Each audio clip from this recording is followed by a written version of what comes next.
Hello dears, welcome back to ISKC English. Hello dear students. നമ്മളെ last ക്ലാസ്സിൽ നമ്മൾ discuss ചെയ്തത് ബാരിയേഴ്സ് ടു കമ്മ്യൂണിക്കേഷൻ എന്നുള്ളതായിരുന്നു. അതായത് കമ്മ്യൂണിക്കേഷൻ്റെ തടസ്സങ്ങൾ, കമ്മ്യൂണിക്കേഷന് എന്തെല്ലാം തടസ്സങ്ങളാണുള്ളത്. ഇന്ന് നമ്മൾ ഡിസ്കസ് ചെയ്യുന്നത് ഇഫക്റ്റീവ് കമ്മ്യൂണിക്കേഷന് നമ്മൾ സ്വീകരിക്കേണ്ട മെത്തേഡ്സ്, അതുപോലെ തന്നെ ഇഫക്റ്റീവ് കമ്മ്യൂണിക്കേഷൻ്റെ ഗൈഡ് ലൈൻസ്, അതിനുള്ള നിർദ്ദേശങ്ങൾ. അപ്പോൾ ഇഫക്റ്റീവ് കമ്മ്യൂണിക്കേഷന് എന്തെല്ലാമാണ് നമ്മൾ ശ്രദ്ധിക്കേണ്ടത്? അപ്പോൾ ഞാൻ ജസ്റ്റ് നമ്മൾ പറഞ്ഞു കഴിഞ്ഞ ഭാഗമാണ് ബാരിയേഴ്സ്. അതായത് physical barriers, physiological, psychological, cultural barriers. അപ്പോൾ വളരെ പ്രധാനപ്പെട്ട ഒരു ഭാഗമാണ് ബാരിയേഴ്സ്. പല തരത്തിലുള്ള ക്വസ്റ്റ്യൻസ് ഈ ഭാഗത്തുനിന്ന് വരും. 5 മാർക്കിന് വരാം, 2 മാർക്കിൻ്റെ ക്വസ്റ്റ്യൻസ്, എസ്എ ക്വസ്റ്റ്യൻസ്, പല തരത്തിലുള്ള ചോദ്യങ്ങൾ എക്സാമിന് ചോദിക്കാറുണ്ട്. അപ്പോൾ ആ ഒരു പ്രാധാന്യം നൽകിക്കൊണ്ട് തന്നെ നിങ്ങൾ എന്ത് ചെയ്യണം, ഈ ബാരിയേഴ്സ് നിങ്ങൾ ശ്രദ്ധിച്ചു പഠിക്കണം. ഇന്ന് എനിക്ക് പറയാനുള്ളത് ക്വസ്റ്റ്യൻ ഇതാണ്: examine the different methods or guide lines for effective communication.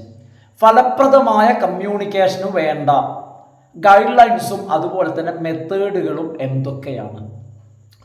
ഒന്നാമത്തേത് ലിസണിങ് ആണ്. സംസാരിക്കുമ്പോൾ ശ്രദ്ധിക്കണം.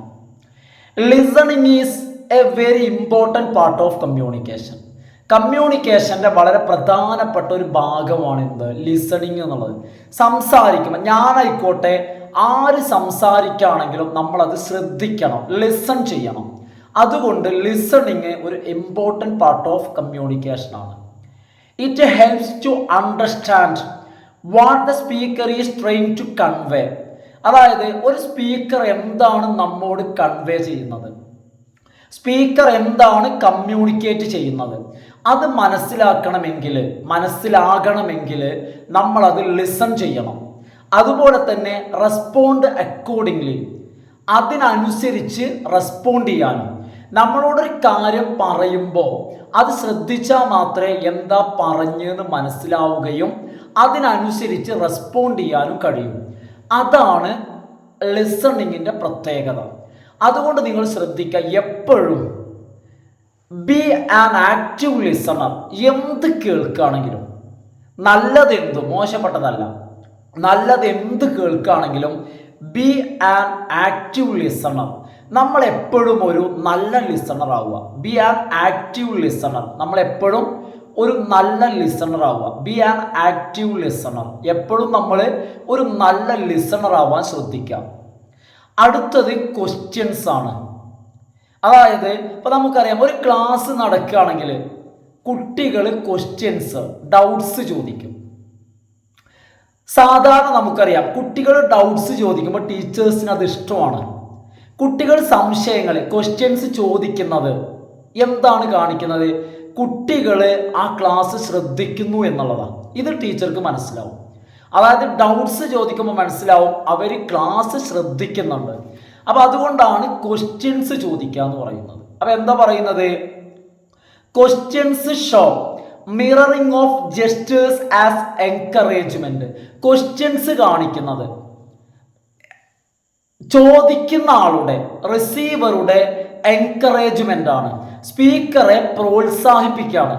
ഒരാൾ സംസാരിക്കുമ്പോൾ ആ സംസാരിക്കുന്ന ആളോട് ഉചിതമായ ചോദ്യങ്ങൾ കേട്ടോ, അതായത് ഉചിതമായിട്ടുള്ള ഫേഷ്യൽ എക്സ്പ്രഷൻസ്, പോസിറ്റീവായ തരത്തിലുള്ള ചോദ്യങ്ങൾ ചോദിക്കാം. ഇപ്പൊ ചില സമയത്തൊരു ചോദ്യം ചോദിക്കുക, സംസാരിക്കുന്ന ആളുടെ സംസാരം നിർത്താൻ, അത്തരത്തിലല്ല. അപ്പൊ ഇവിടെ പോസിറ്റീവായിട്ടുള്ള, നല്ല ഇമോഷൻസ് ഉള്ള, നല്ല ഫേഷ്യൽ എക്സ്പ്രഷൻസ് ഉള്ള ക്വസ്റ്റ്യൻസ്, നല്ല രീതിയിലുള്ള ചോദ്യങ്ങൾ, അതാണ് മിററിംഗ് ഓഫ് ജെസ്റ്റേഴ്സ്. അതായത് നല്ല പോസിറ്റീവായിട്ടുള്ള ഇമോഷൻസ്, ജെസ്റ്റേഴ്സ്, അത്തരത്തിലുള്ള ചോദ്യങ്ങൾ കാണിക്കുന്നത് ചോദ്യം ചോദിക്കുന്ന ആളുടെ എൻകറേജ്മെന്റ് ആണ്, പ്രോത്സാഹനമാണ്. ഇനിയും ഇപ്പം ഞാൻ ക്ലാസ് എടുക്കുമ്പോൾ നിങ്ങൾ ഡൗട്ട്സ് ചോദിക്കുക, നിങ്ങൾ ലൈക്ക് ചെയ്യുക, ഷെയർ ചെയ്യുകയൊക്കെ ചെയ്യുമ്പോൾ അത് എനിക്കൊരു പ്രോത്സാഹനമാണ്. അതായത് എനിക്കൊരു ഊർജമാണ് ക്ലാസ് എടുക്കാൻ. ഇത് ഒരു ഓഫ്ലൈൻ ക്ലാസ് എടുക്കുന്ന ടീച്ചർക്കും അങ്ങനെ തന്നെയാണ്. അപ്പം എന്താണ് ഈ ക്വസ്റ്റ്യൻസിൻ്റെ ഗുണം? ഇറ്റ് ഹെൽപ്സ്, ഈ ക്വസ്റ്റ്യൻസ് ചോദിക്കുന്നത് സഹായിക്കും to show that the listener is paying attention to the speaker. എന്താണ് ഇത് കാണിക്കുന്നത്? ലിസണർ സ്പീക്കറെ ശ്രദ്ധിക്കുന്നു. ഞാൻ സംസാരിക്കുമ്പോൾ ഡൗട്ട് ചോദിക്കുമ്പോൾ എനിക്ക് മനസ്സിലാവും. എന്ത് ഞാൻ മനസ്സിലാക്കും? എൻ്റെ സംസാരം അവർ ശ്രദ്ധിക്കുന്നുണ്ട്. എൻ്റെ listener is paying attention to me. എന്നെ ശ്രദ്ധിക്കുന്നു. ഇത് ഞാൻ മനസ്സിലാക്കും. ഇതെന്ത് ചെയ്യും? ഞാൻ മനസ്സിലാക്കും എന്നുള്ളതാണ്. അപ്പം എപ്പോഴും എന്ന് വെച്ച് കഴിഞ്ഞാൽ നമ്മൾ അനാവശ്യമായിട്ടുള്ള ചോദ്യങ്ങൾ ചോദിക്കണം എന്നല്ല, ആവശ്യമായിട്ടുള്ള ചോദ്യങ്ങൾ ചോദിക്കുക. ആ ചോദ്യം ചോദിക്കുന്നത് കാണുമ്പോൾ സ്പീക്കറെ സഹായിക്കും. എന്തിന്? Help to show that. ആ ചോദ്യം ചോദിക്കുന്നതിലൂടെ ഷോ ചെയ്യുന്നത് എന്താ? ഷോ ചെയ്യുന്നത് the listener is paying attention to the speaker. അപ്പോൾ ഇവിടെ സ്പീക്കർക്ക് കൂടുതൽ സംസാരിക്കാൻ ഒരു ഊർജം കിട്ടും. അപ്പോൾ ആരെങ്കിലും സംസാരിക്കുമ്പോൾ ആ സംസാരം നിർത്തണമെന്ന് നിങ്ങൾ ആഗ്രഹിക്കുകയാണെങ്കിൽ ഒന്നും ചോദിക്കാതിരിക്കുക. ഇനാക്റ്റീവായിട്ട്, പാസീവായിട്ട്, നിഷ്ക്രിയമായിട്ട് ഇരിക്കാം.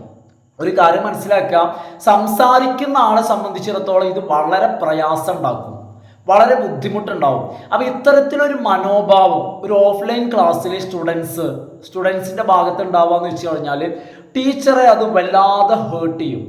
ഇത് നോക്കൂ, അടുത്തൊരു ക്വസ്റ്റ്യൻ എന്ന് പറയുന്നത് എന്താണ്? അടുത്ത പോയിന്റ് ക്വസ്റ്റ്യൻ അല്ല, അടുത്ത പോയിന്റ് എന്താ? Relay on non verbal communication. Non verbal communication അതായത് നമ്മളുടെ കമ്മ്യൂണിക്കേഷൻ വളരെ ഇഫക്റ്റീവ് ആവുന്നതിന് അതിനുള്ള ഒരു ഗൈഡ് ലൈൻ, അതിനുള്ളൊരു മാർഗമാണെന്ത്? നമ്മളുടെ സംസാരത്തിൽ, അതായത് വെർബൽ കമ്മ്യൂണിക്കേഷനിൽ നോൺ വെർബൽ ആയിട്ടുള്ള കാര്യങ്ങൾ എന്ത് ചെയ്യുക? നമ്മൾ ആശ്രയിക്കാം. റിലേ ഓൺ എന്ന് പറഞ്ഞാൽ ഡിപ്പെൻഡ് ചെയ്യാം. അപ്പോൾ നമ്മുടെ കമ്മ്യൂണിക്കേഷൻ ഒന്നുകൂടി ഉഷാറാവും. അതായത് നോൺ വെർബൽ കമ്മ്യൂണിക്കേഷനും ഉൾപ്പെടുത്തി ആശ്രയിക്കാം. ഫുള്ള് വെർബൽ മാത്രമല്ല, വെർബലിൻ്റെ കൂടെ. അപ്പോൾ ഒന്നുകൂടി ഇഫക്റ്റീവ് ആക്കാൻ, ഒന്നുകൂടി ഫലപ്രദമാക്കാൻ, അല്ലെങ്കിൽ ലിസണറുടെ പങ്കാളിത്തം ഒന്നുകൂടി കൂടും, അല്ലെങ്കിൽ സംസാരം ഒന്നുകൂടി അടിപൊളിയാവും. എന്ത് ചെയ്തു കഴിഞ്ഞാൽ നോൺ വെർബൽ കമ്മ്യൂണിക്കേഷനെ ആശ്രയിക്കുകയാണെങ്കിൽ, റിലേ ഓൺ എന്ന് പറഞ്ഞു കഴിഞ്ഞാൽ ആശ്രയിക്കുക എന്നാണ്. എന്നിട്ട് എന്താണ് ഇവിടെ പറയുന്നത്? Paying attention. ഒരാൾ സംസാരിക്കുമ്പോൾ ശ്രദ്ധിക്കുന്നത്, അറ്റൻഷൻ, പേയിങ് അറ്റൻഷൻ, ശ്രദ്ധിക്കുന്നത് ടു ഫേഷ്യൽ എക്സ്പ്രഷൻസ്. ഒരാൾ സംസാരിക്കുമ്പോൾ അയാളുടെ മുഖഭാവം അല്ലെങ്കിൽ അയാളുടെ മുഖത്തേക്ക് തന്നെ നോക്കുക. അതുപോലെ തന്നെ ആൻഡ് ബോഡി ലാംഗ്വേജ്, അയാളുടെ ബോഡി ലാംഗ്വേജ് ശ്രദ്ധിക്കുന്നത് ഈസ് വെരി ഇമ്പോർട്ടൻറ്റ്. ഒരാൾ സംസാരിക്കുമ്പോൾ, ഞാൻ നിങ്ങളോട് നിന്ന് സംസാരിക്കും, ഒരു ഓഫ്ലൈൻ ക്ലാസ്സിൽ ഞാൻ നിന്ന് സംസാരിക്കുമ്പോൾ നിങ്ങൾ എൻ്റെ മുഖത്തേക്ക് നോക്കണം, എൻ്റെ ഫേഷ്യൽ എക്സ്പ്രഷൻസ് നോക്കണം, എൻ്റെ മുഖത്ത് മിന്നിമായുന്ന ഭാവങ്ങൾ നിങ്ങൾ ശ്രദ്ധിക്കണം. ഞാൻ ഓരോ കാര്യങ്ങൾ, ഗൗരവമുള്ളതും ഇല്ലാത്തതുമായ കാര്യങ്ങൾ പറയുമ്പോൾ അതിനനുസരിച്ചുള്ള എക്സ്പ്രഷൻസ് എൻ്റെ മുഖത്ത് വരുന്നത് നിങ്ങൾ പ്രത്യേകം എന്തു ചെയ്യണം? നിങ്ങൾ ശ്രദ്ധിക്കണം. ഇനി നോക്കൂ, അതുപോലെ തന്നെ body language is very important. ബോഡി ലാംഗ്വേജിന് വളരെ പ്രാധാന്യമുണ്ട്. അതായത് സ്റ്റുഡൻസ് ക്ലാസ്സിലുള്ള ആ ഒരു ബോഡി ലാംഗ്വേജ്, അതായത് ക്ലാസ്സിൽ ആ രീതിയിൽ ഇരിക്കണം. ആ ഒരു ബോഡി ലാംഗ്വേജ് എവിടെയാണെങ്കിലും നമ്മൾ ബോഡി ലാംഗ്വേജ് ശ്രദ്ധിക്കണം. കാരണം നമ്മളെ ബോഡി ലാംഗ്വേജിൽ നിന്നും നമുക്ക് ആ സംസാരത്തിൽ എന്തുമാത്രം താല്പര്യമുണ്ടെന്ന് നമ്മളെ ബോഡി ലാംഗ്വേജ് കാണിക്കും. ഇനി മക്കളെ, നിങ്ങൾക്ക് എന്താ ബോഡി ലാംഗ്വേജ് എന്നറിയോ? ബോഡി ലാംഗ്വേജ് എന്ന് പറഞ്ഞാൽ എന്താ? ഞാൻ പറഞ്ഞുതരാം. ഇതൊക്കെയാണ് ഉദ്ദേശിക്കുന്നത് കേട്ടോ. Maintaining eye contact, limiting hand gestures, having A good posture are examples of positive body language. Positive body language അതായത് ഇത് നമ്മൾ ശ്രദ്ധിക്കേണ്ട കാര്യങ്ങളാണ്. ഇത് പോസിറ്റീവ് ബോഡി ലാംഗ്വേജ് ആണ്, പോസിറ്റീവ് ആയിട്ടുള്ളതാണ്. എന്തൊക്കെയാണ് ശ്രദ്ധിക്കേണ്ടത്? ഐ കോണ്ടാക്ട് മെയിൻറ്റെയിൻ ചെയ്യുക. ഇത് വളരെ പ്രധാനപ്പെട്ടതാണ്. ആര് സംസാരിക്കുകയാണെങ്കിലും അവരുടെ കണ്ണിലേക്ക് നോക്കുക, മുഖത്തേക്ക് നോക്കുക. ഒരാൾ സംസാരിക്കുമ്പോൾ അയാളെ മുഖത്തേക്ക് നോക്കുക. അയാളെ മുഖത്തേക്ക്, ഇപ്പോൾ ഞാൻ ഒരാളുടെ മുഖത്തേക്ക് നോക്കി സംസാരിച്ചാൽ അത് പ്രതിഫലിപ്പിക്കുന്നത്, റിഫ്ലക്റ്റ് ചെയ്യുന്നത് എൻ്റെ കോൺഫിഡൻസ് ആണ്, എൻ്റെ ആത്മവിശ്വാസം. അപ്പോൾ അതുകൊണ്ട് ഇൻ്റർവ്യൂവിനൊക്കെ പോയി കഴിഞ്ഞാൽ ധൈര്യമായിട്ട് എന്ത് ചെയ്യുക? കണ്ണിൽ നോക്കി സംസാരിക്കുക. അതാണ് എന്ത് പറയുന്നത്, ഐ കോണ്ടാക്ട് മെയിൻറ്റെയിൻ ചെയ്യാം. അതുപോലെ തന്നെ ലിമിറ്റിംഗ് ഹാൻഡ് ജെസ്റ്റേഴ്സിൽ അത് ലിമിറ്റ് ചെയ്യാം. എന്ന് വെച്ച് കഴിഞ്ഞാൽ അനാവശ്യമായിട്ട് ഇങ്ങനെ കൈകൊണ്ടുള്ള ജെസ്റ്റേഴ്സ് കാണിക്കണ്ട, ലിമിറ്റ് ചെയ്യുക ആവശ്യത്തിന്. വെറുതെ ഇങ്ങനെ കൈ ഇങ്ങനെ അങ്ങോട്ടും ഇങ്ങോട്ടും നമ്മൾ ഡാൻസ് ചെയ്യല്ലോ.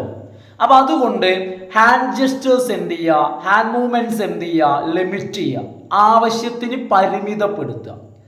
അതുപോലെ തന്നെ അടുത്ത പോയിന്റ് പറയുന്നത് നല്ല ഒരു ഹാവിങ് എ ഗുഡ് പോസ്റ്റർ.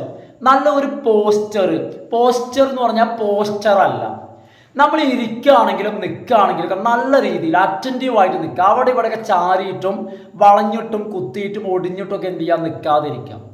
അത് നമ്മൾ ശ്രദ്ധിക്കുക. അങ്ങനെ നല്ല രീതിയിൽ നമ്മൾ നിൽക്കുന്നതിനാണ് നല്ല ഒരു പോസ്റ്റർ, ബോഡി പോസ്റ്റർ നമ്മൾ മെയിൻറ്റെയിൻ ചെയ്യാന്ന് പറഞ്ഞാൽ. ക്ലാസ് റൂമിൽ ഇരിക്കുകയാണെങ്കിലും നിവർന്നിരിക്കുക. ചില ആളുകൾ ഇങ്ങനെ വളഞ്ഞ് താടിക്ക് കൈയൊക്കെ കൊടുത്ത് അങ്ങനെ ഇരിക്കും. അതൊരു ഗുഡ് പോസ്റ്റർ അല്ല. നമ്മൾ ക്ലാസ്സിൽ നിവർന്ന് അല്ലെ, നമ്മളുടെ നട്ടലൊക്കെ ഇങ്ങനെ നിവർന്നിട്ട് നല്ല രീതിയിൽ ഇരിക്കാം. അപ്പം ആ രീതിയിൽ ഇരിക്കുമ്പോൾ തന്നെ നമ്മളെ കുറിച്ചൊരു നല്ല ഇംപ്രഷൻ, നമ്മൾ നന്നായിട്ട് താല്പര്യത്തോടെ ശ്രദ്ധിക്കുന്നു എന്ന് ടീച്ചേഴ്സിന് മനസ്സിലാവും. അടുത്ത ഒരു ഗൈഡ് ലൈൻ നിങ്ങൾ ശ്രദ്ധിക്കേണ്ട കാര്യം, കമ്മ്യൂണിക്കേറ്റ് ചെയ്യുമ്പോൾ നിങ്ങൾ ശ്രദ്ധിക്കേണ്ട ഒരു കാര്യം എന്ന് വെച്ച് കഴിഞ്ഞാൽ എന്താണെന്ന് വെച്ച് കഴിഞ്ഞാൽ നമ്മൾ കമ്മ്യൂണിക്കേഷൻ മെച്ചപ്പെടുത്താനുള്ള ഗൈഡ് ലൈൻസ് ആണ്, മെത്തേഡാണ്. അടുത്തതായിട്ട് ഞാൻ നിങ്ങൾക്ക് പറഞ്ഞു തരാണ്. എന്താന്ന് വെച്ച് കഴിഞ്ഞാൽ റെഗുലർലി പ്രാക്ടീസ്. നിങ്ങൾ റെഗുലറായിട്ട് എന്ത് ചെയ്യുക, പബ്ലിക് സ്പീക്കിംഗ് പ്രാക്ടീസ് ചെയ്യുക. റെഗുലർലി പ്രാക്ടീസ് പബ്ലിക് സ്പീക്കിംഗ്, റെഗുലറായിട്ട്. അപ്പോൾ റെഗുലറായിട്ട് പബ്ലിക് സ്പീക്കിംഗ് പ്രാക്ടീസ് ചെയ്യാന്ന് വെച്ച് കഴിഞ്ഞാൽ നിങ്ങൾ എന്നോട് ചോദിക്കും, സാറേ റെഗുലറായിട്ട് എങ്ങനെയാണ് നമുക്ക് ഈ അവസരം കിട്ടുക? നിങ്ങൾക്ക് നിങ്ങളെ വീട്ടിനുള്ളിൽ റൂമിനുള്ളിൽ നിങ്ങൾക്ക് നിങ്ങളെ മുന്നിൽ ഓഡിയൻസ് ഉണ്ട്, ഒരു പൊതുവേദിയാണെന്ന് സങ്കല്പിച്ച് സംസാരിക്കാം. അങ്ങനെ ചെയ്തോളൂ.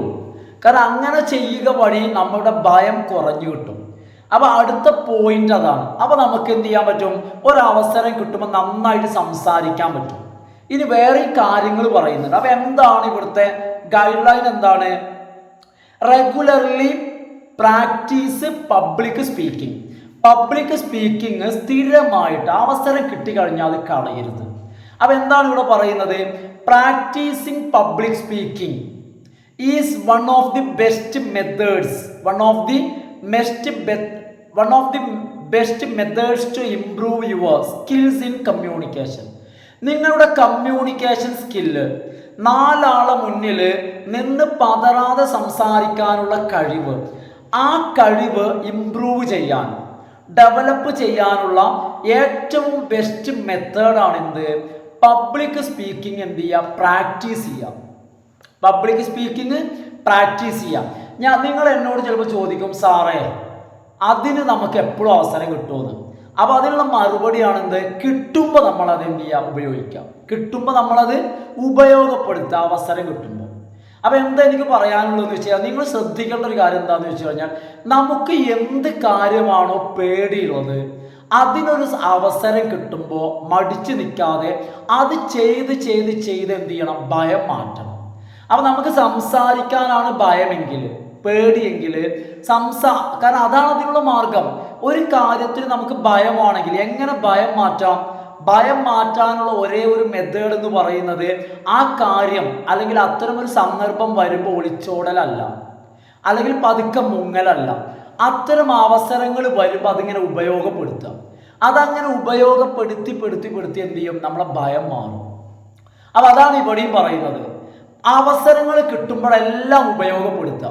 എവിടെങ്കിലും, ഇപ്പൊ ക്ലാസ്സിലാണെങ്കിലും അല്ലാതെങ്കിലും, 2 വാക്ക് വിളിക്കാൻ, സംസാരിക്കാൻ എപ്പോൾ നമ്മളെ വിളിക്കുന്നുവോ നമ്മൾ അപ്പോൾ ചെല്ലുക, ധൈര്യമായിട്ട് എന്ത് ചെയ്യുക? സംസാരിക്കുക. ഇത് നമ്മളുടെ കമ്മ്യൂണിക്കേഷൻ സ്കില്ല് ഇംപ്രൂവ് ചെയ്യും. ഇനി അടുത്ത കാര്യം പറയുന്നത് മാനേജ് ഇമോഷൻസ് മാനേജ് ചെയ്യാം. അപ്പൊ ഇമോഷൻസ് എന്ന് പറഞ്ഞാൽ പലതും ഉണ്ട്. ദുഃഖമുണ്ട്, സങ്കടമുണ്ട്, സന്തോഷമുണ്ട്, ഈവൺ പ്ലഷർ ഓർ ഹാപ്പിനെസ്. സന്തോഷവും നമ്മൾ എന്ത് ചെയ്യാൻ പറ്റണം? മാനേജ് ചെയ്യാൻ പറ്റണം. സങ്കടം മാത്രമല്ല, ഏത് ഇമോഷൻ വന്നാലും എന്ത് ചെയ്യാൻ കഴിയണം? മാനേജ് ചെയ്യാൻ കഴിയണം. കാരണം മാനേജ് ചെയ്യാൻ പറ്റിയില്ലെങ്കിൽ നമുക്കൊന്നും പറയാൻ പറ്റില്ല. നമ്മളത് ഏത് ഇമോഷൻ ആയിക്കോട്ടെ മാനേജ് ചെയ്യണം. മാത്രമല്ല express them only at the appropriate time. Emotions നമ്മൾ എക്സ്പ്രസ് ചെയ്യണം എപ്പോ? ഓൺലി അറ്റ് അപ്രോപ്രിയേറ്റ് ടൈം, അനുയോജ്യമായ സമയത്ത്. കാരണം നമ്മൾ വെറുതെ അങ്ങോട്ട് ശോഭിക്കാനും വെറുതെ പൊട്ടിത്തെറിക്കാനും വെറുതെ ദേഷ്യപ്പെടാനും ഒന്നും നിൽക്കരുത്. എന്ത് ചെയ്യണം? നമുക്ക് ഇമോഷൻസ് വരുമ്പോൾ നമ്മളത് മാനേജ് ചെയ്യണം, കൺട്രോൾ ചെയ്യണം. എന്നിട്ട് നമ്മൾ ചിന്തിക്കണം, ആലോചിക്കണം, ഇപ്പോൾ എന്ത് ചെയ്യണം, എന്താ ചെയ്യേണ്ടത്, അതിനനുസരിച്ച് നമ്മൾ പ്രവർത്തിക്കാം. കാരണം നമ്മളെ ഇമോഷൻ എക്സ്പ്രസ് ചെയ്യേണ്ട ഒരു സാഹചര്യമാണെങ്കിൽ, അതൊരു അപ്രോപ്രിയേറ്റ് ടൈം ആണെങ്കിൽ, സ്യൂട്ടബിൾ ടൈം ആണെങ്കിൽ, അപ്പം നമ്മൾ എന്ത് ചെയ്യുക? എക്സ്പ്രസ് ചെയ്യാം. അല്ലെങ്കിൽ നമ്മൾ എന്ത് ചെയ്യുക? മാനേജ് ചെയ്യാം. കാരണം എക്സ്പ്രസ് ചെയ്യേണ്ടടുത്ത് മാത്രം എക്സ്പ്രസ് ചെയ്യാം. എക്സിബിറ്റിംഗ് സ്ട്രോങ് ഇമോഷൻസ്, ശക്തമായിട്ടുള്ള ഇമോഷൻസ് കാണിക്കുന്നത്, എക്സിബിറ്റ് ചെയ്യാം. എക്സിബിഷൻ, പ്രദർശനം. അത് ദേഷ്യമായിക്കോട്ടെ സന്തോഷമായിക്കോട്ടെ, ഭയങ്കരമായിട്ടുള്ള സന്തോഷം എക്സിബിറ്റ് ചെയ്താൽ ക്യാൻ ഹിൻഡർ ഗുഡ് കമ്മ്യൂണിക്കേഷൻ, നല്ല കമ്മ്യൂണിക്കേഷനെ അത് തടസ്സപ്പെടുത്തും. ഹിൻഡർ ചെയ്യാന്ന് വെച്ച് കഴിഞ്ഞാൽ നല്ല സന്തോഷം ഇങ്ങനെ ഉണ്ടായിട്ട് ഇങ്ങനെ അതിങ്ങനെ നിയന്ത്രിക്കാൻ കഴിയാതെ ഇങ്ങനെ അതിങ്ങനെ വിങ്ങി പൊട്ടുമ്പോൾ നമുക്ക് കാര്യങ്ങൾ പറയാൻ നമുക്ക് കഴിയില്ല. ചിലപ്പോൾ നമുക്ക് ഓർമ്മയ്ക്ക് വരില്ല. അപ്പോൾ നമ്മൾ എപ്പോഴും, അത് സന്തോഷമാണെങ്കിലും സങ്കടമാണെങ്കിലും, അതായത് നല്ല രീതിയിൽ കമ്മ്യൂണിക്കേറ്റ് ചെയ്യാനുള്ള ഒരു ഗൈഡ് ലൈൻ ആണെന്ത്? Manage emotions and express them only at appropriate time. അനുയോജ്യമായ സമയത്ത് മാത്രം ഇമോഷൻസിനെ എക്സ്പ്രസ് ചെയ്യുക, നിയന്ത്രിക്കുക. ഇനി അടുത്ത ഒരു ഗൈഡ് ലൈൻ ശ്രദ്ധിക്കേണ്ട കാര്യം എന്താണെന്ന് വെച്ച് കഴിഞ്ഞാൽ, ഡിമാൻഡ് ഹോണസ്റ്റ് ഫീഡ്ബാക്ക്. സത്യസന്ധമായിട്ടുള്ള അഭിപ്രായങ്ങൾ ആവശ്യപ്പെടും. ഞാൻ നിങ്ങളോട് പറയാറുണ്ട് ഇവിടെ, സത്യസന്ധമായിട്ട് നിങ്ങൾക്ക് ഡൗട്ട് ഉണ്ടെങ്കിൽ ചോദിക്കാം, നിങ്ങൾക്ക് അഭിപ്രായം ഉണ്ടെങ്കിൽ പറയാം. കാരണം എൻ്റെ ക്ലാസ്സിൽ ഡ്രോബാക്സ് ഉണ്ടാവാം, കാരണം ഞാൻ എല്ലാം തികഞ്ഞൊരാളല്ലല്ലോ. അപ്പം അതുകൊണ്ട് തന്നെ ഡ്രോബാക്സ് എന്ന് പറഞ്ഞാൽ പോരായ്മ തീർച്ചയായിട്ടും, കാരണം നിങ്ങൾ എൻ്റെ സ്റ്റുഡൻസ് ആണ്. അത്തരത്തിലൊരു പോരായ്മ ഉണ്ടെങ്കിൽ നിങ്ങളത് അറിയിക്കാം. കാരണം ഒരു അധ്യാപകൻ്റെ ഡ്രോബാക്സ് പറഞ്ഞു കൊടുക്കേണ്ട സ്റ്റുഡൻസ് ആണ് അല്ലേ. അപ്പം ആ നിലയ്ക്ക് ധൈര്യമായിട്ട് നമ്മൾ എന്ത് ചെയ്യാം?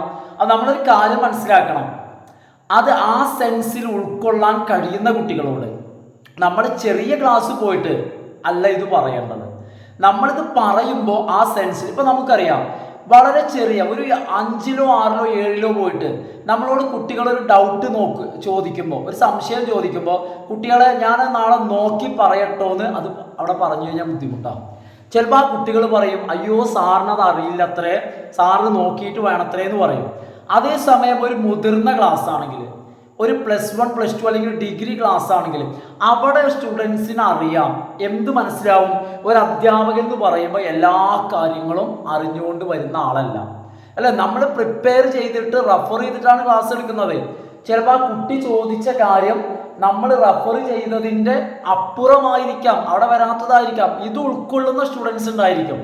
അവരോട് നമുക്ക് ധൈര്യമായിട്ട് പറയാം, എന്ത്, ഞാൻ റെഫർ ചെയ്തിട്ട് നാളെ പറയാം. അപ്പം അതുപോലെ ഉൾക്കൊള്ളുന്ന, മനസ്സിലാവുന്ന ആളുകളോട് സത്യസന്ധമായിട്ടുള്ള ഫീഡ്ബാക്ക് നമുക്ക് ആവശ്യപ്പെടണം, ഡിമാൻഡ് ചെയ്യണം. അത് കമ്മ്യൂണിക്കേഷന് നല്ലതാണ്, ഫലപ്രദമായ കമ്മ്യൂണിക്കേഷന് ഗുണം ചെയ്യും. അത് നോക്കൂ, listen to the advice of others. ഇനി ഇത്തരത്തിൽ മറ്റുള്ളവരെ ഉപദേശം നമുക്ക് നൽകുമ്പോൾ, listen to the advice of others, മറ്റുള്ളവരുടെ ഉപദേശങ്ങൾ നമ്മൾ ശ്രദ്ധിക്കണം അല്ലേ. ഞാൻ ഇത്തരത്തിൽ ഒരു നോട്ട് ബേസ് ചെയ്തിട്ട് ഇങ്ങനെ ഒരു ക്ലാസ് തുടങ്ങിയത് എന്തുകൊണ്ടാണ് നിങ്ങൾക്ക് അറിയണ്ടായിരിക്കും. നിങ്ങളിൽ പലതും എന്നോട് അഡ്വൈസ് ചെയ്തിട്ടാണ് അല്ലേ. ഞാൻ ആദ്യം ക്ലാസ് ചെയ്തിരുന്നത് ടെക്സ്റ്റ് ബേസ് ചെയ്തിട്ടാണ് അല്ലേ. നിങ്ങളുടെ സജഷനാണ് സാറേ എന്ത് ചെയ്യണം, നോട്ട് പ്രൊവൈഡ് ചെയ്യാൻ പറ്റുമെന്നുള്ളത്. കാരണം നിങ്ങളുടെ ആ ഒരു സജഷൻ അല്ലെങ്കിൽ നിങ്ങളുടെ ആ ഒരു ഫീഡ്ബാക്ക്, നിങ്ങൾ എനിക്ക് തന്ന ഫീഡ്ബാക്ക്, ഞാൻ ആ ഫീഡ്ബാക്ക് എന്ത് ചെയ്തു? Listen to your advice. നിങ്ങളുടെ അഡ്വൈസ് ഞാൻ ശ്രദ്ധിച്ചു, ഞാൻ അതിനെക്കുറിച്ച് ചിന്തിച്ചു, ഞാൻ ആലോചിച്ചു. അപ്പം എനിക്ക് തോന്നുകയാണ് നിങ്ങൾ പറഞ്ഞതിൽ കാര്യമുണ്ട്. കാരണം നിങ്ങൾക്ക് ആവശ്യം ടെക്സ്റ്റ് അല്ല, നോട്ട് ബേസ് ചെയ്തിട്ട് അത്തരം കാര്യങ്ങൾക്ക് നിങ്ങൾക്ക് പഠിക്കാൻ ഉതകുന്നത്, നിങ്ങളെ ഹെൽപ്പ് ചെയ്യുന്നതാണ് വേണ്ടതെന്ന് നിങ്ങൾ ബോധ്യമായി. കാരണം നിങ്ങളുടെ ആവശ്യം ന്യായമാണെന്ന് എനിക്ക് ബോധ്യമായി. ഞാൻ അതിനനുസരിച്ച് എന്ത് ചെയ്തു, എൻ്റെ മെത്തേഡ്, എൻ്റെ സ്റ്റൈൽ ഞാൻ മാറ്റി. അതാണ് ഇവിടെയും പറയുന്നത്. Listen to the advice of others. മറ്റുള്ളവരുടെ അഡ്വൈസ് നമ്മൾ ശ്രദ്ധിക്കണം. And shape skills accordingly. അതനുസരിച്ച് നമ്മളുടെ സ്കില്ല് നമ്മൾ ഷേപ്പ് ചെയ്യണം. കാരണം മാറ്റം വരുത്തേണ്ട കാര്യമാണ്. അവരുടെ ഭാഗത്താണ് ശരി. അവർ പറഞ്ഞ ഉപദേശം നമ്മൾ ഉൾക്കൊള്ളേണ്ടതാണെന്ന് നമ്മൾ തോന്നിക്കഴിഞ്ഞാൽ പിന്നെ നമ്മൾ മറ്റൊന്നും ചിന്തിക്കരുത്. ഇവ നമ്മളെ ഉപദേശിക്കുന്ന നമ്മളെക്കാൾ പ്രായം കുറഞ്ഞ കുട്ടിയായിരിക്കാം. അവൻ്റെ ഭാഗത്താണ് ന്യായമെങ്കിൽ നമ്മൾ എന്താ വേണ്ടതുണ്ട്? Must be ready to take the advice. ആ ഉപദേശം എടുക്കുന്നതിന്, ഉൾക്കൊള്ളുന്നതിന് നമ്മൾ റെഡി ആവണം. കാരണം നമ്മളോടൊരു കാര്യം പറഞ്ഞു തരുന്ന ഒരാൾ പറയുമ്പോൾ അത് നമ്മളെക്കാൾ പ്രായമുള്ള ആളാവണം എന്ന നിർബന്ധമൊന്നുമില്ല. കാരണം പറയുന്ന കാര്യം എന്താ, അതിൽ ന്യായമുണ്ടോ എന്നുള്ളതാണ്. അപ്പം അതുകൊണ്ടാണ് നമ്മൾ പറയുന്നത് demand honest feedback, listen to the advice of others and shape skills accordingly. അതനുസരിച്ച് നമ്മളുടെ സ്കില്ലുകൾ നമ്മൾ ഷേപ്പ് ചെയ്യാം. അപ്പം നമ്മളിൽ ആ മാറ്റം കാണുമ്പോൾ അവർ നമ്മളോട് വീണ്ടും കാര്യങ്ങൾ പറയും. അത് നമുക്കും ഗുണമുണ്ടാവും. നമ്മൾ മനസ്സിലാക്കുക. അപ്പം അവിടെ ആ ഒരു കാരണം നമ്മൾ അങ്ങനെ മാറുമ്പോഴാണ് അവിടെ കമ്മ്യൂണിക്കേഷൻ നടക്കുന്നത്, അല്ലെ? നമുക്കിടയിൽ ഒരു ബന്ധം ഉണ്ടാവുന്നത്, അല്ലേ? അപ്പം നിങ്ങൾ മനസ്സിലാക്കും, എന്നെക്കുറിച്ച് നിങ്ങൾ മനസ്സിലാക്കും. സാറോട് നമ്മൾ എന്തെങ്കിലുമൊക്കെ പറഞ്ഞു കഴിഞ്ഞാൽ സാർ അത് ഉൾക്കൊള്ളും, സാർ അത് ആക്സെപ്റ്റ് ചെയ്യും. നോക്കൂ, ബി ഓപ്പൺ ടു സജഷൻസ്. അതായത് നിർദ്ദേശങ്ങൾ നമ്മൾ തുറന്ന മനസ്സോടെ സ്വീകരിക്കണം. അതായത് ആർക്കും നമ്മളോട് നിർദ്ദേശങ്ങൾ പറയാനുള്ളൊരു അവസരം നമ്മൾ കൊടുക്കണം. നമ്മൾ ഓപ്പൺ ആയിരിക്കണം. കാരണം ആളുകൾ നമ്മളെ ക്രിട്ടിസൈസ് ചെയ്യട്ടെ, അതിൽ നല്ലതുണ്ടെങ്കിൽ നമ്മൾ ആക്സെപ്റ്റ് ചെയ്യണം. കാരണം ആളുകളുടെ ക്രിട്ടിസിസം നമ്മളെ വളർത്തും. ഇത് സത്യസന്ധമായിട്ട് ഞാൻ നിങ്ങളോട് പറയുന്നതാണ്. ആളുകൾ നിങ്ങളെ ക്രിട്ടിസൈസ് ചെയ്യുമ്പോൾ എന്ത് ചെയ്യുക, അത് ശ്രദ്ധിക്കുക. അവർ പറയുന്നതിൽ കാര്യമുണ്ടെങ്കിൽ അതിനനുസരിച്ച് നമ്മൾ മാറുക. നമ്മൾ മാറുമ്പോൾ നമ്മൾ വളരും. അതാണ് അതിൻ്റെ ഒരു യാഥാർത്ഥ്യം. ഇത് നോക്കൂ, അടുത്ത പോയിന്റ് എന്ന് പറയുന്നത് ഡെവലപ്പ് എ ഫിൽറ്റർ. എപ്പോഴും ഒരു ഫിൽറ്റർ നിങ്ങൾ ഡെവലപ്പ് ചെയ്യണം. ഇപ്പം ഞാനീ പറയുമ്പോൾ തന്നെ, അല്ല, ഞാൻ വളരെ ശ്രദ്ധിച്ചാണ് പറയുന്നത്. ഫിൽട്ടർ ചെയ്തിട്ട് എന്ന് വെച്ച് കഴിഞ്ഞാൽ കൃത്യമായിട്ടൊരു ബോധമുണ്ട് എന്ത് പറയണം എന്നുള്ളത്. കാരണം ഞാനൊരു അധ്യാപകനാണെന്ന് നിങ്ങളോട് എന്തും പറയാൻ പറ്റില്ല. അങ്ങനെ പറഞ്ഞു കഴിഞ്ഞാൽ നമ്മൾ തമ്മിലുള്ള കണക്ഷൻ, ആ ബന്ധം എന്ത് ചെയ്യും, നഷ്ടപ്പെടും. അപ്പം അതുകൊണ്ട് തന്നെ എപ്പോഴും ഒരു ഫിൽട്ടർ നമ്മൾ ഡെവലപ്പ് ചെയ്യണം. there are things നമ്മൾ മനസ്സിലാക്കുക, ചില കാര്യങ്ങൾ, ചില വാക്കുകൾ, ചില കാര്യങ്ങൾ to be avoided while communicating with others. മറ്റുള്ളവരോട് സംസാരിക്കുമ്പോൾ, നിങ്ങൾ എൻ്റെ സ്റ്റുഡൻസ് ആണ്, അല്ലേ? നിങ്ങളെ റെസ്പെക്റ്റ് ചെയ്ത് വേണം ഞാൻ സംസാരിക്കാൻ. കാരണം എൻ്റെ സംസാരത്തിൽ ഞാൻ ഒഴിവാക്കേണ്ട ചില കാര്യങ്ങളുണ്ട്. ആസ് എ ടീച്ചർ, അല്ല, ഒരു ടീച്ചർ എന്ന നിലയ്ക്ക് ഞാൻ അങ്ങനെ ആയിരിക്കണം. അപ്പം അതുകൊണ്ട് തന്നെ ഞാനൊരു ഫിൽട്ടർ വെക്കണം. അത് അങ്ങനെ തന്നെ അതിലൂടെ വരണം. അല്ലാത്തതുണ്ടെങ്കിൽ ഞാൻ ഒഴിവാക്കണം. അപ്പം there are things that are to be avoided while communicating with others. മറ്റുള്ളവരോട് കമ്മ്യൂണിക്കേറ്റ് ചെയ്യുമ്പോൾ, എസ്പെഷ്യലി പ്രത്യേകിച്ച് ഇൻ ഫോർമൽ സിറ്റുവേഷൻസിൽ. അതായത് ഞാൻ എൻ്റെ അച്ഛനോടോ അമ്മയോടോ അല്ലെങ്കിൽ ഭാര്യയോടോ മക്കളോടോ സംസാരിക്കുകയാണെങ്കിൽ കുഴപ്പമില്ല, അതൊരു ഇൻഫോർമലാണ്. പക്ഷെ ഇപ്പോൾ നമ്മൾ സംസാരിക്കുന്നത് ഫോർമലാണ്. നിങ്ങൾ എൻ്റെ സ്റ്റുഡൻസും ഞാൻ നിങ്ങളുടെ അധ്യാപകനുമാണ്. അപ്പോൾ ഇത്തരം ഒരു ഫോർമൽ ഒക്കേഷൻ അല്ലെങ്കിൽ ഒരു formal scenario, that means situation. അപ്പോൾ ഇത്തരം സെനാരിയോ എന്ന് പറഞ്ഞാൽ സിറ്റുവേഷൻ എന്നാണ്. ഇത്തരം ഒരു സാഹചര്യത്തിൽ ഞാൻ സംസാരിക്കുമ്പോൾ ഞാൻ ഫിൽട്ടർ ചെയ്ത് സംസാരിക്കണം. ഒരു ഫിൽട്ടർ എവിടെ വേണം? നമ്മൾ സാധാരണ ജ്യൂസൊക്കെ അരിപ്പ വെച്ച് ഫിൽട്ടർ ചെയ്യില്ലേ, അതുപോലെ ഒരു ഫിൽട്ടർ എൻ്റെ മൈൻഡിൻ്റെ ഉള്ളിൽ ഞാൻ ഡെവലപ്പ് ചെയ്യണം. എനിക്ക് നല്ല ബോധം വേണം, ഞാൻ എന്ത് സംസാരിക്കുന്നു, ആരോട് സംസാരിക്കുന്നു, എപ്പോഴാണ് സംസാരിക്കുന്നത്. ദെൻ എക്സാമ്പിൾ, എന്താണ് ഇതുകൊണ്ട് ഉദ്ദേശിച്ചതെന്ന് വെച്ച് കഴിഞ്ഞാൽ, സംസാരിക്കുമ്പോൾ കീപ് എവേ പ്രിജുഡിസസ്, നമ്മളുടെ മുൻവിധികള്, മുൻധാരണകൾ അത് ഒഴിവാക്കുക. And do not let them affect communication. നമ്മളുടെ മുൻധാരണകൾ നമ്മളെ കമ്മ്യൂണിക്കേഷനെ ഒരിക്കലും ബാധിക്കരുത്. ഇപ്പോൾ എനിക്കറിയാം, അതായത് എന്നെക്കുറിച്ച് നിങ്ങൾക്കൊരു ധാരണ ഉണ്ടായിരിക്കും. ആ ഒരു ധാരണ ഒരു പോസിറ്റീവായ ധാരണ വേണം. കാരണം എന്നിൽ നിങ്ങൾക്ക് കോൺഫിഡൻസ് വേണം, ട്രസ്റ്റ് വേണം, നിങ്ങൾ എന്നെ വിശ്വസിക്കണം അല്ലെ. ഞാൻ പറയുന്ന കാര്യങ്ങളിൽ നിങ്ങൾക്ക് വിശ്വാസം വേണം അല്ലെ. സാറ് പറയുന്ന കാര്യങ്ങൾ കൃത്യമാണ്, ആ ബോധം ഉണ്ടെങ്കിൽ മാത്രമേ നിങ്ങൾക്ക് പഠിക്കാൻ കഴിയുള്ളൂ. ഞാൻ പറയുന്നത് ഉൾക്കൊള്ളാൻ പറ്റുള്ളൂ. അതായത് സ്റ്റുഡൻസ് ചെയ്യേണ്ടത് ക്ലാസ് എടുക്കുന്ന അധ്യാപകനെ ട്രസ്റ്റ് ചെയ്യണം. കാരണം അധ്യാപകൻ പറയുന്ന കാര്യം, അതായത് ചിലപ്പോൾ സ്കൂളുകളിൽ ചില കുട്ടികൾക്ക് അങ്ങനെ ഉണ്ടായിരുന്നു, ഇപ്പം അങ്ങനെ തന്നെയാണോ, എന്താ സാർ അങ്ങനെ പറഞ്ഞത്, അപ്പം എന്താന്ന് വെച്ച് കഴിഞ്ഞാൽ, കാരണം ഞാൻ പറഞ്ഞു വന്നത് അധ്യാപകൻ പറയുന്ന എല്ലാ കാര്യങ്ങളും വിശ്വസിക്കാന്നല്ല. നമുക്കൊരു അധ്യാപകൻ പറയുന്ന കാര്യങ്ങൾ നമുക്ക് ഉൾക്കൊള്ളാൻ കഴിഞ്ഞില്ലെങ്കിൽ കാരണം നമുക്കത് പഠിക്കാൻ കഴിയില്ല. അതാണ് ഇവിടെ പറയുന്നത്. അപ്പം എന്താന്ന് വെച്ച് കഴിഞ്ഞാൽ നമുക്കൊരിക്കലും മുൻവിധികൾ, മുൻധാരണകൾ ഉണ്ടാവരുത്. കമ്മ്യൂണിക്കേഷനിൽ അത് മാറ്റിവെക്കണം. കാരണം ഒരിക്കലും അത് മനസ്സിലുണ്ടായി കഴിഞ്ഞാൽ നമ്മുടെ മനസ്സിൽ നിന്ന് കാര്യങ്ങൾ കൃത്യമായിട്ട് പുറത്തേക്ക് വരില്ല. അപ്പോൾ ഒരിക്കലും നമ്മളെ മുൻവിധികൾ, പ്രിജുഡിസസ് നമ്മളുടെ കമ്മ്യൂണിക്കേഷനെ ബാധിക്കരുത്. അപ്പോൾ ഇത്രയോ കാര്യങ്ങളാണ് നമ്മൾ ശ്രദ്ധിക്കേണ്ട കാര്യങ്ങൾ, ഗൈഡ് ലൈൻസ്. ഞാൻ ചുരുക്കി ഒന്ന് പോയിന്റ്സ് പറയാം. ഇവിടെ ചാപ്റ്ററിൻ്റെ അവസാനം അങ്ങനെ ഒന്ന് പോയിന്റായി ചുരുക്കി പറയുന്നുണ്ട്.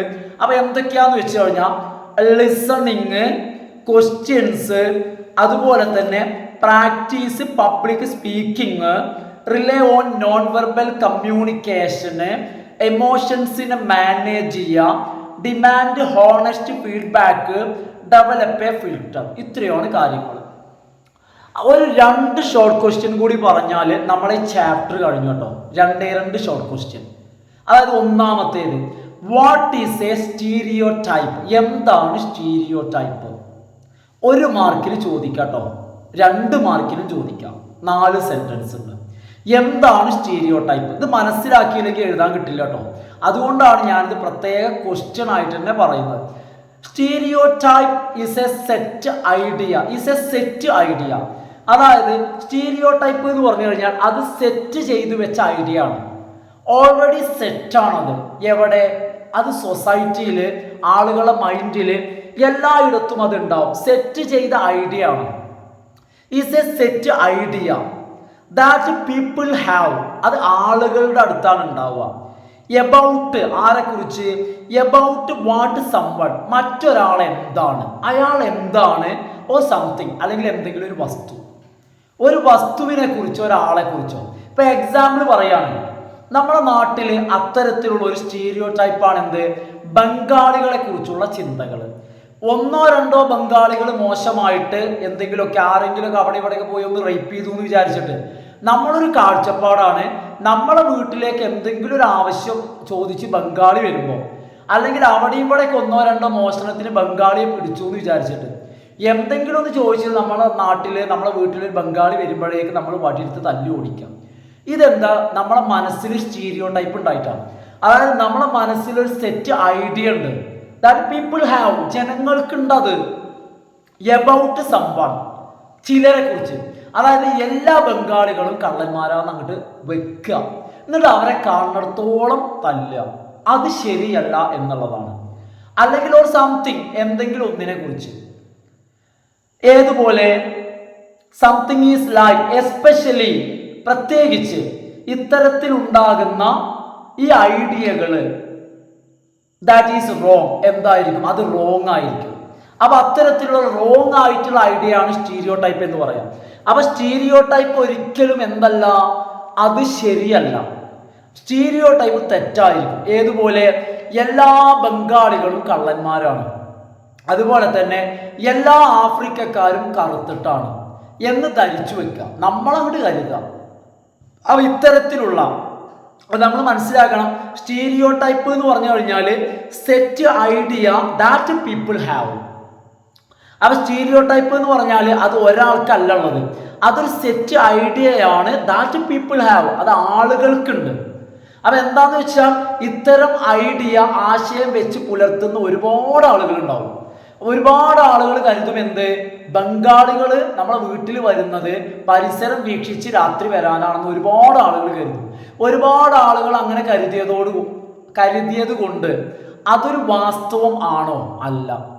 കാരണം ഒരു കാര്യം വിശ്വസിക്കുന്ന ആളുകളുടെ എണ്ണം നോക്കിയല്ല അത് വാസ്തവമാകുന്നത് കേട്ടോ. അപ്പൊ ഇതാണ് സ്റ്റീരിയോ ടൈപ്പ്, തെറ്റായ ആശയമാണത്. എന്നാൽ ഒരുപാട് ആളുകൾക്കിടയിൽ അത് ഉണ്ടാവും ചെയ്യും. മനസ്സിലായി എന്ന് കരുതുന്നു. അടുത്തത് വാട്ട് ഈസ് ആക്റ്റീവ് ലിസണിങ്. അടുത്തത് എന്താണ് ആക്റ്റീവ് ലിസണിങ് എന്നാ. എന്താണ് ആക്റ്റീവ് ലിസണിങ്? ഇനി ശ്രദ്ധിക്കാം, ആക്റ്റീവ് ഓർ റിഫ്ലക്റ്റീവ് ലിസണിങ്. അപ്പൊ ആക്റ്റീവ് ലിസണിങ് എന്നും പറയും, റിഫ്ലക്റ്റീവ് ലിസണിങ് എന്നും പറയും. ഇങ്ങനെ പറഞ്ഞാൽ refers to engaging with the speaker by giving affirmative replies, asking follow up. ഒരാൾ സംസാരിക്കുമ്പോൾ അയാൾക്ക് അയാളുടെ സംസാരത്തെ നമ്മൾ ഫോളോ അപ്പ് ചെയ്യാം, അല്ലെങ്കിൽ അയാളോട് ഫോളോ അപ്പ് ചെയ്യാൻ നമ്മൾ ആവശ്യപ്പെടുക. എങ്ങനെ? നമ്മൾ ബൈ ഗിവിങ് അഫർമാറ്റീവ് റിപ്ലൈ, അതായത് പോസിറ്റീവ് ആയിട്ടുള്ള റിപ്ലൈ കൊടുത്തിട്ട്. ഇപ്പോൾ ഒരാളിങ്ങനെ നമ്മളോട് ഇങ്ങനെ സംസാരിക്കണം, ഒരു വിഷയം സംസാരിക്കുമ്പോൾ നമ്മൾ അയാളോട് ഇങ്ങനെ പോസിറ്റീവ് അഫർമാറ്റീവ് റിപ്ലൈ എന്ന് പറഞ്ഞാൽ പോസിറ്റീവ് റിപ്ലൈ കൊടുക്കുക. എങ്ങനെ കൊടുക്കുക? ശരിയാണ് കേട്ടോ, അങ്ങനെ തന്നെയാണ്, അതന്നെയാണ്, ഇങ്ങനത്തെ റിപ്ലൈ കൊടുക്കുക. എന്നാൽ അങ്ങനെയൊന്നും അല്ല എന്ന് പറയുന്ന പോസിറ്റീവ് റിപ്ലൈ അല്ല. ഒരാളൊരു കാര്യം പറയുമ്പോൾ നമ്മൾ അഫർമാറ്റീവ് റിപ്ലൈ കൊടുത്തിട്ട് നമ്മൾ എന്ത് ചെയ്യുക? എൻഗേജിങ് ആവുക. നമ്മൾ സ്പീക്കറുമായിട്ട് ആ ഒരു സംസാരത്തിൽ മുഴുകുക, വ്യാപൃതനാവുക, വെറുതെ ഇരിക്കാതെ.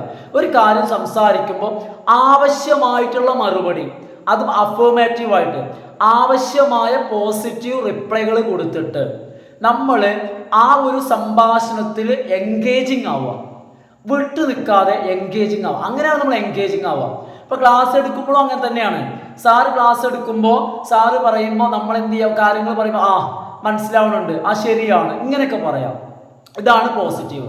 അങ്ങനെ അല്ല എന്ന് പറയുന്നതല്ല, ശരിയാണ്, അങ്ങനെ തന്നെയാണ്, അതന്നെയാണ്, ഇത്തരത്തിലുള്ള മറുപടികൾക്കാണ് അഫർമാറ്റീവ് റിപ്ലൈ എന്ന് പറയാം. ഇത്തരത്തിലുള്ള by giving affirmative replies, asking follow up. അതുപോലെ തന്നെ ഫോളോ അപ്പ് എന്ന് വെച്ച് കഴിഞ്ഞാൽ, ഫോളോ അപ്പ് എന്ന് പറഞ്ഞാൽ എന്താ? ഒരു പിന്തുടർച്ച, അതായത് ഒരു കണ്ടിന്യൂഷൻ.